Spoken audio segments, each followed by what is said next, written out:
Hey guys, I'm here to do a new kind of video for you. It's a wrap-up of the month. I'm kind of taking a bite out of Megan the Book Addict's favorite books of the month. This video is kind of a conclusion to what I thought of the month, how I like the genre, how I like the books that I read this month, and just an overall talk about how this month went. Let's get started. The first book I want to talk about is The Forest of Hands and Teeth by Carrie Ryan. This was an unreadable for me.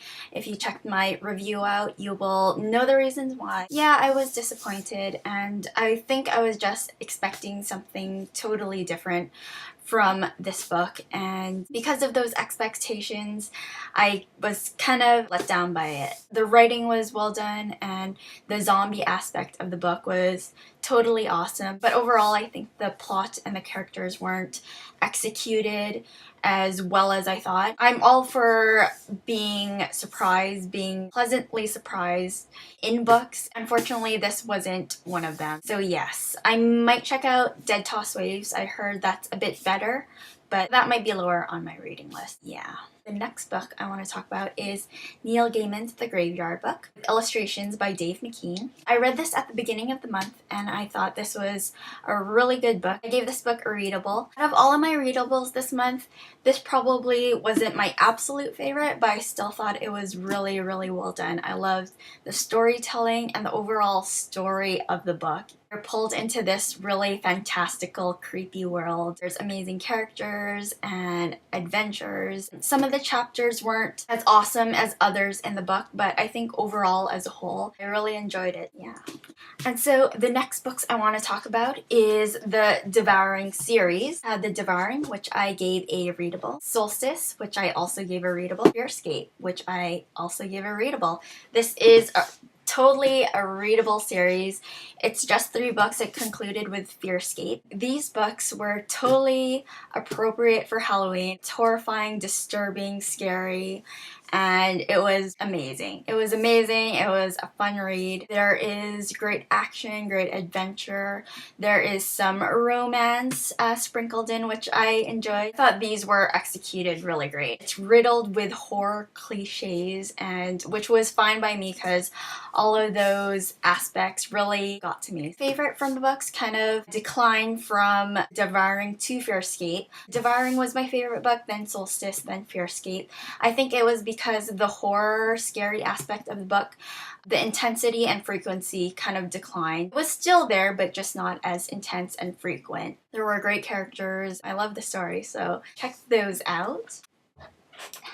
The next book I want to talk about kind of fell off my radar for a moment there because it's totally not Halloween based. It is Unwind by Neil Shusterman. I gave this a readable. One of my favorite books this month. It's dystopian sci-fi, and it was a great read. Definitely no supernatural characters, no Halloween-y stuff in here, but I thought it was a great book. There was one chapter in here, and for those who've read it, you know what chapter I'm referring to.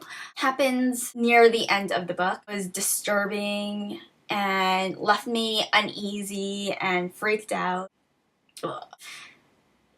It totally freaked me out, to say the least, and that was the only chapter. I think overall it was suspenseful, thrilling. What I really loved most about the book was the character development and the relationships that were forming between these characters and the overall big picture of being unwanted and not fitting in. Unwind, definitely check it out. I may be checking out more of his novels in the future because I really like this one. Last book I want to talk about, my favorite book of this month, is The Monstermologist by Rick Yancey. It was an amazing read. I love this book. The characters, the story, the horror aspect, it was all done really well in this book. I really enjoyed it. It is a longer read. It is just over 450 pages. It is a longer read. Really liked it. It was definitely appropriate for Halloween. Gave you the chills, and it was really good. I really liked it. I'll be definitely checking out The Curse of the Wendigo. It's already released, and when I saw it in the bookstore, I was kind of pining for it, but I think I may have to save it till next October to read. Very pleasantly surprised by this one. It's been an awesome month. Just one unreadable, unfortunately, but I've been able to find great readables this month. This horror genre, I really enjoyed it. It was really fun, especially reading it in the month of October. And could you believe that I was able to read scary books without having to read a vampire or a werewolf in any of these? We had ghosts, we had devours, we had zombies and anthropophagi, and some chop shop, unwinding, fun dystopian stuff. But that aside, no werewolves or vampires. It was kind of amazing. It is possible. What I loved about the horror genre is that it was full of action, full of suspense. It was thrilling, disturbing, and overall just really fun. Danny Marks White mentioned Chasing the Dead. It's an adult, scary, very disturbing kind of book that involves zombies. So I'll have to check that read out for sure. Yeah, that's the month of October. We have November coming up. I bought my books. There's going to be a book haul vid tomorrow, and I'll introduce you what I'm planning for next month. We will get to it when we get to it. Talk to you guys later. Okay, yes, I am dressed up as an apple genius. That's my geeky Halloween costume this year. Yes, yeah.